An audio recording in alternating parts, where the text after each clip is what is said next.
മണിപ്പൂരിലെ ബംഗ്ലാദേശ് അതിർത്തിയിൽ രാത്രികാല കർഫ്യൂ ഏർപ്പെടുത്തി. ബംഗ്ലാദേശിൽ പ്രതിഷേധം തുടരുന്ന പശ്ചാത്തലത്തിലാണ് ഈ നടപടി.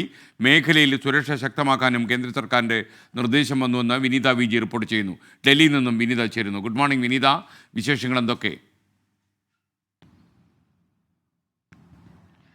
Very good morning S K N. ഈ ബംഗ്ലാദേശിൽ പ്രതിഷേധങ്ങൾ തുടരുന്ന സാഹചര്യത്തിലാണ് മണിപ്പൂർ അവരുടെ അതിർത്തികളിലൊക്കെ തന്നെ കൂടുതൽ ഈ സുരക്ഷാ വിന്യാസം കൊണ്ടുവരികയും ഒപ്പം തന്നെ അവിടെ കർഫ്യൂ ഏർപ്പെടുത്തുകയും ചെയ്തിട്ടുള്ളത്. നിലവിൽ ആ മേഖലകളിലൊക്കെ തന്നെ രാത്രികാലങ്ങളിലാണ് കർഫ്യൂ ഏർപ്പെടുത്തിയിരിക്കുന്നത്. 2 മേഖലകളിലാണ് ഇങ്ങനെ നിർദ്ദേശം നൽകിയിരിക്കുന്നത്. സർക്കാർ ഡെപ്യൂട്ടി കമ്മീഷണർമാർക്കാണ് ഈ നിർദ്ദേശം നൽകിയിരിക്കുന്നത്.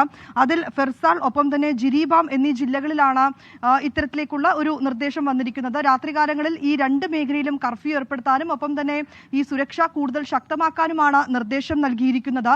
ഈ ബംഗ്ലാദേശിൽ പ്രതിഷേധം കൂടുതൽ ശക്തമാകുന്ന സാഹചര്യത്തിൽ അവിടെ നിന്നുള്ള ആളുകളൊക്കെ ഈ അതിർത്തി വഴി കയറാനൊക്കെയുള്ള ഒരു സാധ്യതയുണ്ട് എന്നതുകൂടി കണക്കിലെടുത്തുകൊണ്ടാണ് ഈ അതിർത്തികളിൽ കൂടുതൽ സുരക്ഷാ വിന്യാസം മറ്റും കൊണ്ടുവന്നിരിക്കുന്നതെന്നാണ് നമുക്ക് അറിയാൻ കഴിയുന്നത്. ആദ്യഘട്ടത്തിൽ മേഘാലയയിലും സമാന രീതിയിലേക്കുള്ള സുരക്ഷാ ക്രമീകരണങ്ങൾ കൊണ്ടുവരികയും അതിർത്തികളിൽ ഇത്തരത്തിലേക്കുള്ള കർഫ്യൂ ഏർപ്പെടുത്തുകയും ചെയ്തിട്ടുണ്ടായിരുന്നു. ഇതിന് പിന്നാലെയാണ് ഇപ്പോൾ ഈ മണിപ്പൂരിലും ഇത്തരത്തിലേക്കുള്ള ഒരു കർഫ്യൂ അടക്കം കൊണ്ടുവന്നിരിക്കുന്നത്. നിലവിൽ മണിപ്പൂർ മ്യാൻമറുമായി 398 കിലോമീറ്റർ അന്താരാഷ്ട്ര അതിർത്തി പങ്കിടുന്നുണ്ടെങ്കിലും ബംഗ്ലാദേശുമായി അങ്ങനെ ഒരു അതിർത്തി പങ്കിടുന്നില്ല. പക്ഷേ അതേസമയം ഈ തെക്കൻ ആസാമുമായി ഈ ബംഗ്ലാദേശുമായി അതിർത്തി പങ്കിടുന്ന തെക്കൻ ആസാമുമായി സംസ്ഥാനം അന്തർ സംസ്ഥാന അതിർത്തി പങ്കിടുന്നുണ്ട്. ഇതുകൂടി കണ്ടുകൊണ്ടാണ് ഒരു മുൻകരുതൽ എന്ന രീതിയിലാണ് ഇത്തരത്തിലേക്കുള്ള കർഫ്യൂ ഉൾപ്പെടെ ഏർപ്പെടുത്തിയിരിക്കുന്നത്. ഈ കർഫ്യൂ ഏർപ്പെടുത്തിയിരിക്കുന്ന മേഖലകളിലൊക്കെ തന്നെ രാത്രി സമയങ്ങളിലും പോലീസും മറ്റ് സുരക്ഷാ സംവിധാനവും ഉണ്ടാകണമെന്നാണ് ഈ നിർദ്ദേശത്തിൽ അവർ വ്യക്തമാക്കിയിരിക്കുന്നത്. S K